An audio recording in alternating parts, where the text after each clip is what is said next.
નમસ્કાર દર્શક મિત્રો, આશા ન્યૂઝ ગુજરાતીમાં આપનું સ્વાગત છે।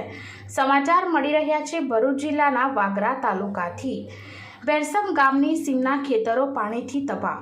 સાયખા જેઆઈડીસીના બિન આયોજિત નિર્માણથી પાણીના નિકાલની સમસ્યા। વાગરા તાલુકામાં સાયખા ઇન્ડસ્ટ્રીયલ એસ્ટેટમાં નવનિર્મિત ફેક્ટરીઓના કારણે વરસાદી પાણીના નિકાલની સમસ્યા ઉત્પન્ન થતાં બેરસમ ગામની સીમમાં આવેલ અંદાજિત 200 એકરથી વધુ જમીનના પાક નિષ્ઠ નાબૂદ થતાં ખેડૂતો ચિંતાતુર બન્યા છે। માત્ર બેરસમ નહીં, આસપાસના દરેક ગામના તળાવમાં ફેરવાઈ ગયા છે। જ્યાં જુઓ ત્યાં પાણી જ પાણી નજરે પડી રહ્યું છે। સાયખાથી બેરસમ જતા માર્ગ પરથી ઘૂંટણસમાં પાણી વહી રહ્યું છે, તો કેટલાક ખેતરમાં અને જેડીસીના કેટલાક ખુલ્લા પ્લોટમાં ભરાયેલા પાણીમાં લોકો મચ્છીમારી પણ કરી રહ્યા છે। મેઘરાજાના આકરા મિજાજે ચોમેર જળબંબાકારની સ્થિતિનું સર્જન થયું છે।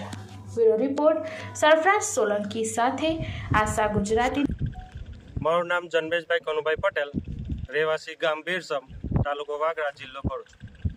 સાહેબ, અહીંયા આગળ આ ગામનું પાણીનો નિકાલ અહીંયા આગળ હતો અને જીઆઈડીસીના પ્લોટ પડવાથી કંપની અહીં આગળ અમારા જે પાણીનો નિકાલ હતો ત્યાં આગળ કંપનીને પુરાણ કરીને અમારો પાણીનો જે નિકાલ હતો તે બંધ કરી દીધો છે અને અમારું ગામનું પાણી બધું અટકી ગયેલું છે।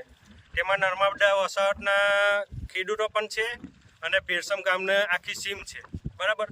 એ પાછળ પાણી જનાય જ છે। બધા ખેડૂતોએ અહીં આગળ કપાસ કરેલો, એ બધો પાક નિષ્ફળ થયો છે, ડુબાનમાં છે અને તુવેર છે, બધું જ વાવેલું, મતલબ કે એ બધું નિષ્ફળ છે, બરાબર।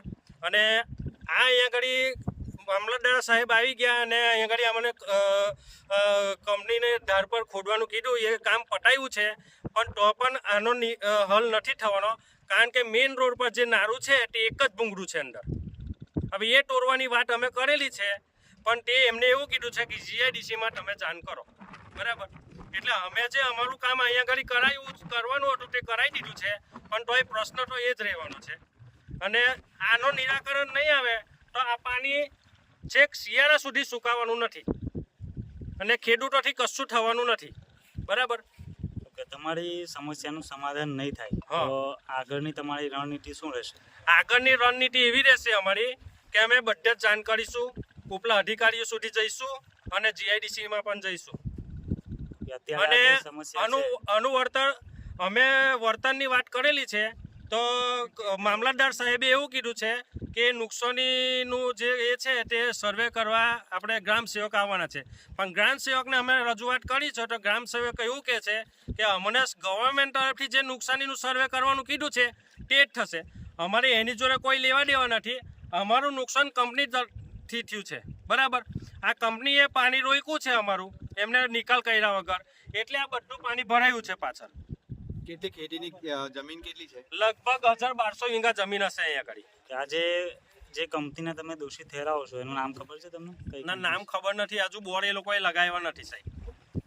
કેટલા સમયથી આ સમસ્યા છે? અમે 2 વર્ષથી પાછળ 2 વર્ષથી ચાલ્યા છે અને જૂનામાં જૂના ગહેરા માણસને પણ કોઈ બી માણસને લાવશો, આ જે સરકારી નહેર બનાવી છે ને તે લોકોએ જગ્યા અહીંયા આગળ છોડેલી છે, નારું મૂકેલું છે અહીંયા જ। આ બાબતે તમે તમારા મત વિસ્તારના ધારાસભ્ય કે સંસદ સભ્યને રજૂઆત કરેલી છે? ના, આપણે કોઠિયાવાળા જીતુભાઈને જાણ કરી છે અમે, પણ જીતુભાઈનો પણ એવો જવાબ આવેલો છે કે એમની આપણે આ કંપનીઓનું પાણી ખરું ને ગંદુ, એમના હોટ એની એરિયામાં ફરી વળેલું છે, એટલે એ મામલામાં ચાલે છે। એટલે આજે જ અમે ફોન કર્યો હતો એમને પણ। મારું નામ ભેનુભાઈ સાહેબ, બેરસમ વસાહત, વાગરા તાલુકા, ભરૂચ જિલ્લો। અમે અસરગ્રસ્ત તરીકે જેમની વજહ છે અમે ગવર્મેન્ટ અહીંયા જમીન આપેલી છે અમારે 55 ખાતેદાર છે આ લોકો, બધા ખેડૂતે અમારે 250 વીઘા જમીન પૂરેપૂરે કંપનીને વજહ છે અમારી કપાસ, તુવેર, કોઈ પણ પાક અમારું બચ્યું નથી। અત્યારે અમે ગરીબ માણસ જીવનમાં કઈ રીતે જીવે છે? ગવર્મેન્ટ ત્યાં તકલીફ હતી, પછી અહીંયા ઉઠાઈને એમ કે અમે જીઆઈડીસી હેરાન કરતી હતી, અમે શું ખાશું અત્યાર સુધી? જીવન જીવશે સાહેબ અમારે। વરસાદમાં અત્યારે આ પાણી કારણ છે, વરસાદમાં 700 મકાનોમાં પાણી ઘૂસી ગઈ સાહેબ। 2 દિવસ થઈ ગયો પાણી બંધ છે, તો ત્યારે 1 ફૂટ પાણી કહી નથી સાહેબ। આ કેનાલનું પાણી એટલું બધું દેખાય સાહેબ, અત્યાર સુધી અમારા ઘરમાં ચાલુ થઈ ગયું, તો અત્યારે એ નિકાલ કરવાનું તમારે તત્કાળ હેલ્પ કરવું છે। અત્યારે ખેતીમાં શું નુકસાન છે? અત્યારે ખેતીમાં સાહેબ આ તુવેર, કપાસ, મગ બધું બગડી ગઈ છે। તમારી શું માંગ છે? અમારી માંગણી સાહેબ આમાં જે કંપની એ નુકસાન કરી રહી એ વર્તન આમાં પાકતું હતું એ નુકસાન કરતા હતા આમાં એ અમારે